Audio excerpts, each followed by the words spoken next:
I think I may have gotten Gary Vaynerchuk's book, Give, Give, Give, Ask a Little. Not so right. What's up, my good vibe DJ crew? You know how we do here on my Don't Kill My Vibe channel. Speaking of not getting your vibe killed, maybe be careful about how much you're giving people. Quite a few years ago, I read this book. It was really insightful. I really enjoyed it. I learned so much. And the concept behind give, give, give, and then ask a little is to give so much value to your potential clients that when you turn around and ask for a sale or ask them to do something small for you, it's not really a big deal because you've already done so much for them. That being said, this is kind of something that I've been at fault at doing in relationships, in like friendships. And the unfortunate thing about that is I find myself in situations where I feel like I'm being used. And the trouble is I was giving that person so much and then not really allowing them to give back, or not really taking a step back to realize you're being used. Kind of like if someone constantly shows up at your business and uses coupons for a buy one get one free, and you start to wonder, how the heck did they get a hold of all these coupons considering I only sent them to one household? Or maybe I should have stipulated that it can only be used once by one person.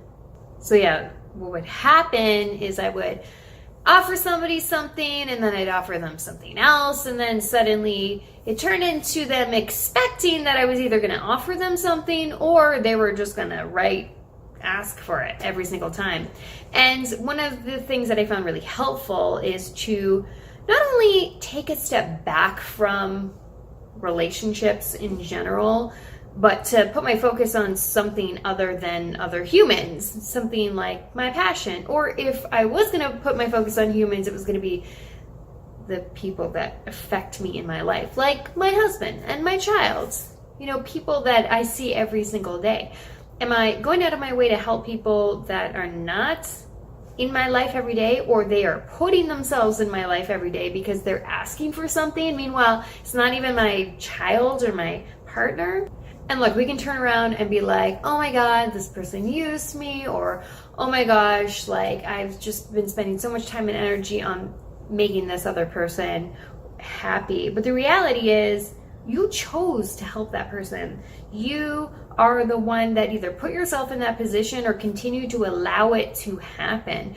And sometimes the way we find out or realize that we're doing this is to take a step back. And one of the things that have always really been telling for me is when I put my focus in on something other than those humans.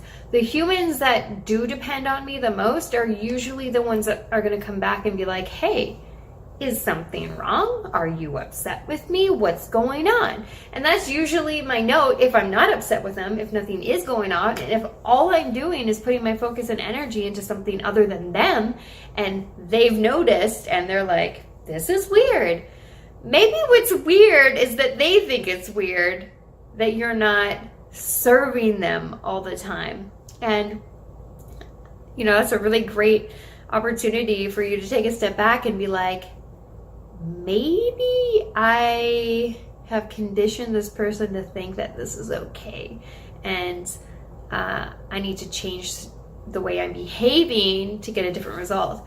And if that friendship is worth having, if that relationship is in any way healthy or going to be, then it will be when you put those boundaries in. If, however, it seems to get worse, and that person seems to be angry at you because you're not doing all the things that you used to do, even though those things weren't necessarily healthy for either one of you, then maybe that relationship wasn't what you thought it was. And this is a great opportunity for you to reevaluate the relationships in your life and what those might look like for you.